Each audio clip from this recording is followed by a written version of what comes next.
Je me tenais là, immobile dans le couloir de l'hôpital, une caméra tremblante entre mes mains, lorsque j'ai vu quelque chose qui allait défier toutes mes convictions sur la vie. Une lumière argentée, douce comme une brise matinale, flottait au-dessus de la chambre 304, et à l'intérieur, je le jure, se trouvait une silhouette féminine vêtue d'une robe blanche et d'un manteau bleu. Ce n'était pas une hallucination. Ce n'était pas le reflet d'une lampe du couloir, c'était quelque chose que mon esprit rationnel ne pourrait jamais expliquer, mais que mon cœur, pour la première fois depuis décennies, reconnaissait comme vrai. Je m'appelle Antoine Moreau, j'ai 38 ans et, jusqu'à ce moment-là, j'étais le journaliste le plus sceptique que vous puissiez imaginer. J'ai passé ma vie à combattre les dogmes religieux, à écrire des articles et des documentaires dénonçant la superstition, défendant toujours la raison par-dessus tout. J'étais du genre à rire lorsqu'on parlait de miracles, à lever les yeux au ciel lorsqu'on me racontait des histoires d'apparitions ou de guérisons inexplicables. Pour moi, tout avait une explication scientifique, et ceux qui pensaient le contraire étaient naïfs ou manipulés. Lorsque mon rédacteur en chef m'a envoyé couvrir une affaire dans la Creuse, j'ai pensé qu'il ne s'agissait que d'un reportage de plus sur des gens simples qui confondaient coïncidence et miracle. L'affaire concernait Paul Dubois, un avocat de 50 ans, athée convaincu comme moi, tombé dans le coma profond après un grave accident vasculaire cérébral. Selon les rumeurs, il s'était réveillé de manière miraculeuse et racontait à tout le monde avoir vu la Vierge Marie au pied de son lit. J'ai ri en entendant cela. Un avocat, un homme cultivé, parlant d'apparition, il devait s'agir de délire ou d'effets secondaires de médicaments. « Antoine, dit-il, je sais que vous êtes venu ici pour démasquer une supercherie. Je ferai la même chose à votre place. J'ai passé toute ma vie à défendre la raison, à lutter contre l'obscurantisme religieux. Mais ce qui m'est arrivé, ça n'a aucune explication rationnelle. » Il m'a raconté le moment où il était entre la vie et la mort, suspendu dans un endroit qui n'était ni lumière ni obscurité. « J'ai senti une présence, expliqua-t-il. Ce n'était pas une voix que j'entendais avec mes oreilles, mais quelque chose qui parlait directement à mon âme. Et puis, elle est apparue. » Paul a décrit la femme avec des détails qui m'ont glacé le sang. La robe blanche qui semblait faite de lumière, le manteau bleu qui ondulait sans vent, les yeux qui irradiaient un amour inconditionnel. Elle m'a tendu la main, continua-t-il, et a dit « Lève-toi, mon fils, il te reste encore du chemin à parcourir. » Pendant qu'il parlait, j'ai senti quelque chose d'étrange se passer en moi. Un nœud à la gorge, une pression à la poitrine que je ne pouvais pas expliquer. Ce n'était pas seulement l'émotion suscitée par l'histoire touchante, c'était quelque chose de plus profond, comme si une partie de moi qui avait été enterrée depuis longtemps essayait de se réveiller. J'ai vu chaque trait de son visage, continua Paul. La douceur du sourire, la compassion dans les yeux, la lumière dorée autour de la figure. Et j'ai ressenti une paix que je n'avais jamais connue auparavant. Ce n'était pas un soulagement lié à la guérison, c'était quelque chose de plus grand, comme si j'avais touché à l'essence de ce qui compte vraiment dans la vie. C'est à ce moment-là que quelque chose d'extraordinaire s'est produit. J'étais concentré sur l'enregistrement de l'interview lorsque j'ai entendu un murmure dans le couloir. C'était sœur Marie-Thérèse qui appelait le docteur Hélène. Elle regardait les caméras de sécurité de l'hôpital et il y avait quelque chose dans leurs expressions qui a attiré mon attention. « Puis-je savoir ça ?» ai-je demandé en montrant l'écran. Le docteur Hélène a hésité un instant, puis m'a rappelé. « Ceci a été enregistré la nuit où Paul s'est réveillé », a-t-elle expliqué, à 3h17 du matin. Sur l'écran, j'ai vu le couloir vide et silencieux. Puis, pendant quelques secondes, une lumière argentée est apparue sur l'écran, planant au-dessus de la porte de la chambre 304. Ce n'était pas un reflet, ce n'était pas un défaut d'enregistrement. C'était une vraie lumière, captée par les caméras de l'hôpital. Ça pourrait être un problème technique, ai-je murmuré, mais ma voix sonnait incertaine, même pour moi-même. Peut-être, a conclu le docteur Hélène, mais c'est arrivé exactement au moment où Paul s'est réveillé. Et regardez ça. Elle a pointé l'écran. Pendant une fraction de seconde, à l'intérieur de la lumière, il était possible de voir une silhouette féminine. Elle n'était pas nette, mais elle était là, indéniable. J'ai demandé à revoir l'enregistrement plusieurs fois. J'ai analysé chaque image, j'ai cherché des explications techniques, je l'ai comparé à d'autres enregistrements des mêmes caméras. Je n'ai rien trouvé qui puisse expliquer cela de manière rationnelle. Si vous regardez ce récit et que vous voulez entendre d'autres histoires comme celle-ci, abonnez-vous à la chaîne, car ce que je vais vous raconter maintenant va vous surprendre encore plus. Car cette image sur les caméras de sécurité n'était que le début de mon voyage. Ce soir-là, je n'ai pas pu dormir. Je suis resté dans le petit hôtel de la ville, repassant tout ce que j'avais vu et entendu. Une partie de moi voulait partir, écrire un article sur la force de la foi et les curiosités de la médecine, classer l'affaire et passer à autre chose. Mais il y avait quelque chose qui me dérangeait, une voix intérieure qui me disait de rester une journée de plus. Le lendemain matin, je suis retourné à l'hôpital. Je n'avais aucun rendez-vous, je suivais juste une impulsion. J'ai trouvé sœur Marie-Thérèse dans la chapelle, en train de ranger des fleurs sur l'autel. Elle m'a vu et a souri, comme si elle m'attendait.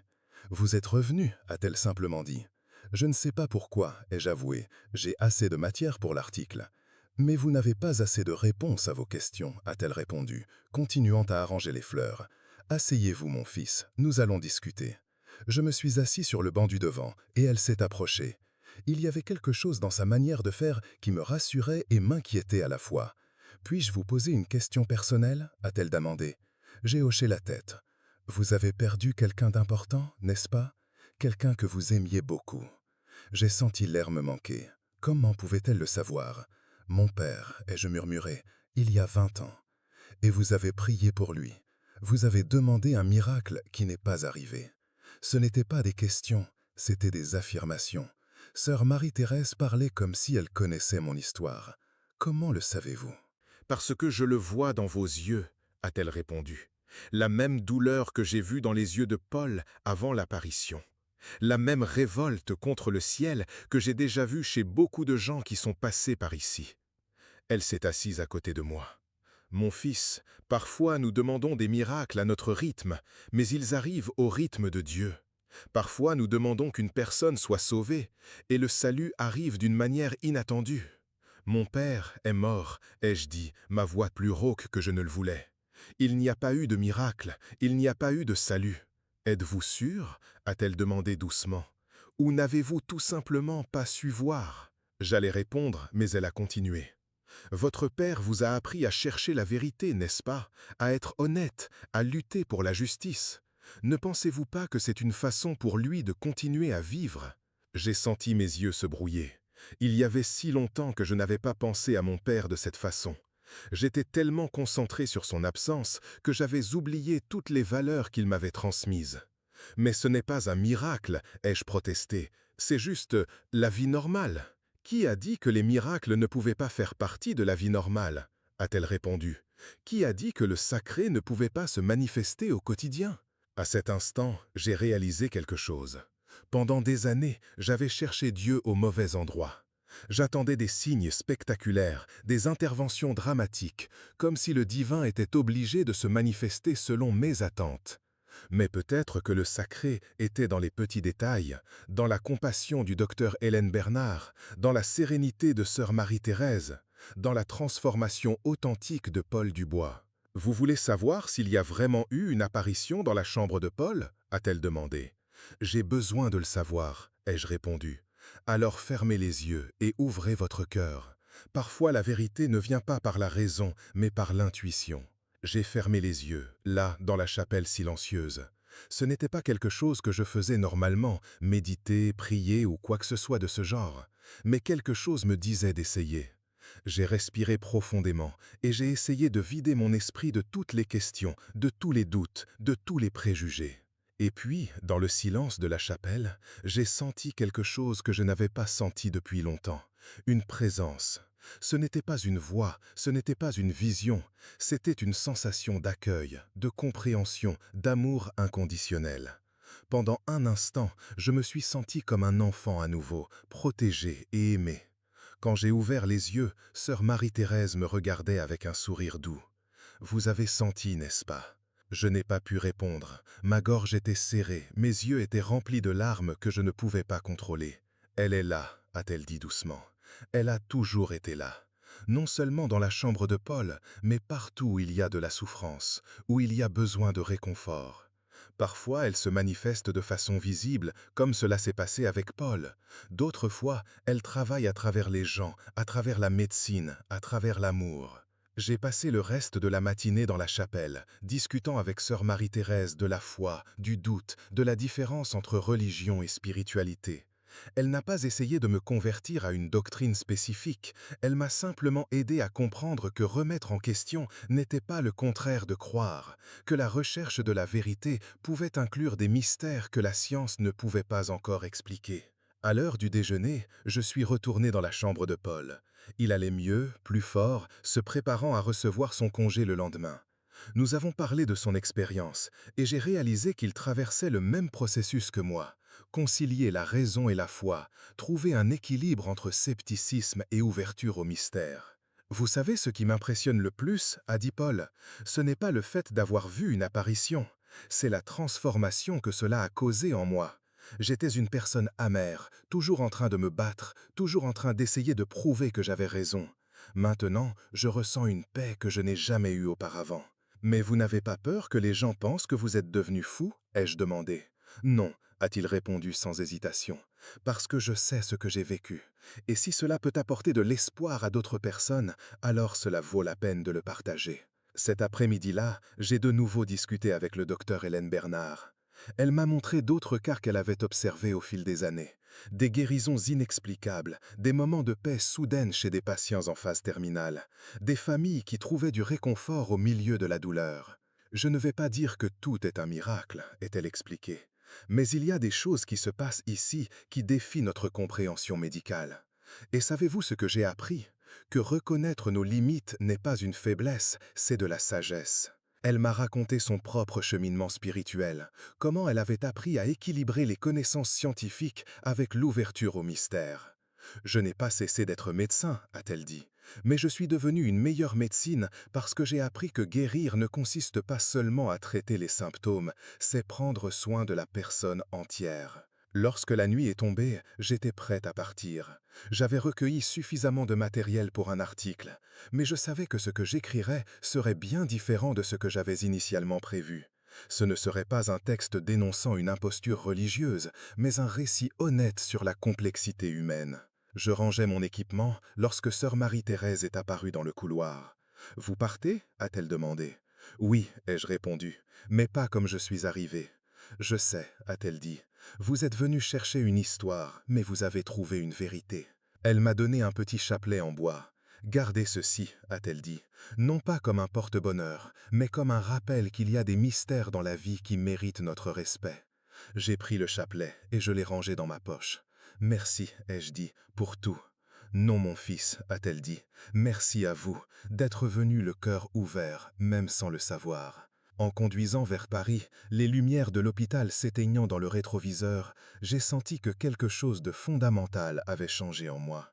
Ce n'est pas que je sois devenu religieux du jour au lendemain, mais j'avais redécouvert quelque chose que je croyais avoir perdu à jamais, la capacité de m'émerveiller, d'accepter qu'il y a des aspects de la réalité qui transcendent notre compréhension actuelle. Le reportage que j'ai publié était différent de tout ce que j'avais écrit auparavant. Il n'était ni cynique ni crédule, il était honnête. J'ai raconté l'histoire de Paul, de sa guérison inexplicable, des témoignages que j'avais recueillis. Mais j'ai aussi parlé de mon propre cheminement, de comment cette affaire m'avait forcé à remettre en question mes propres certitudes. La réaction a été intense. Certains lecteurs m'ont accusé d'avoir perdu la raison, d'autres ont dit que j'avais enfin trouvé la vérité. Mais ce qui m'a le plus impressionné, ce sont les messages de personnes qui avaient vécu des expériences similaires, des moments de transcendance, des rencontres avec l'inexplicable, des transformations profondes qui défiaient les explications conventionnelles. J'ai réalisé qu'il y avait un grand nombre de personnes qui vivaient entre le scepticisme absolu et la foi aveugle. Des personnes qui cherchaient à comprendre les mystères de la vie sans abandonner la raison. Et je suis devenu une voix pour ces personnes. Des mois plus tard, j'ai reçu un appel d'Anne, la femme de Paul. Elle m'a dit que son mari avait complètement changé. Il était toujours avocat, mais il avait commencé à faire du bénévolat, aidant les personnes dans le besoin. C'est comme si c'était la même personne, mais avec le cœur agrandi, a-t-elle dit. J'avais moi aussi changé. Je suis resté journaliste. J'ai continué à enquêter, à poser des questions difficiles. Mais j'ai appris à le faire avec humilité, reconnaissant qu'il y a des limites à ce que nous pouvons connaître et comprendre. Le chapelet que sœur Marie-Thérèse m'a donné est resté sur mon bureau. Non pas comme un objet de culte, mais comme un rappel que le mystère et la raison peuvent coexister, que la quête de la vérité n'a pas besoin d'exclure la possibilité du sacré. Aujourd'hui, quand je regarde en arrière, je réalise que cette expérience à l'hôpital a été un tournant dans ma vie. Non pas parce que je suis devenu religieux, mais parce que je suis devenu plus complet. J'ai appris que la véritable sagesse ne réside pas dans le fait d'avoir toutes les réponses, mais dans le fait de poser les bonnes questions.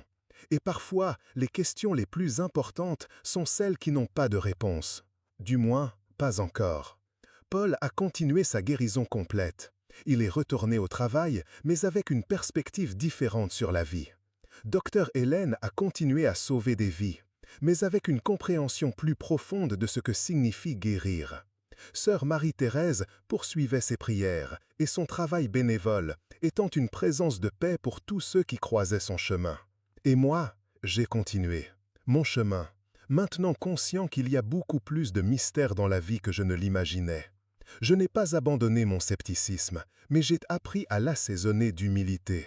Je ne suis pas devenu croyant au sens traditionnel, mais je me suis ouvert à la possibilité qu'il y a des forces dans la vie qui transcendent notre compréhension actuelle.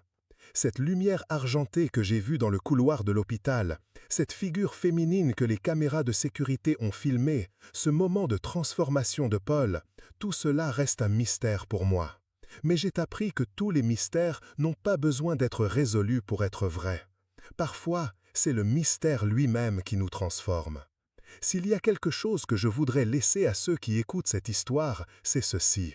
Gardez l'esprit ouvert, questionnez tout, mais ne fermez pas votre cœur aux possibilités que la vie offre. La vérité est plus grande que n'importe quel système de croyance, plus grande que n'importe quelle doctrine, plus grande que n'importe quelle explication que nous puissions donner. Et qui sait, peut-être qu'un jour, vous vous retrouverez aussi face à quelque chose qui défie vos certitudes, quelque chose qui vous invite à élargir votre compréhension de ce qui est possible. Quand cela arrivera, souvenez-vous, parfois, le plus grand courage ne consiste pas à nier le mystère, mais à l'embrasser. Le miracle qui a changé ma vie n'a pas été seulement la guérison de Paul ou l'apparition dont tant de personnes ont témoigné. C'était la redécouverte de la capacité de m'émerveiller, d'accepter qu'il y a des aspects de la réalité qui sont plus grands que notre compréhension actuelle. C'était apprendre que la quête de la vérité n'a pas besoin d'être une guerre contre le mystère, mais une danse avec lui. Aujourd'hui, lorsque je passe devant des hôpitaux, lorsque je vois des personnes souffrantes, lorsque je rencontre des situations qui défient les explications faciles, je me souviens de cette nuit à l'hôpital de la Crèze. Je me souviens de la lumière argentée, de la sérénité de Paul, de la sagesse de sœur Marie-Thérèse.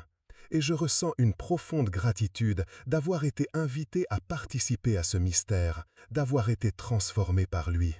Car en fin de compte, la vie ne consiste pas à avoir toutes les réponses. Il s'agit d'être ouvert aux questions qui nous transforment.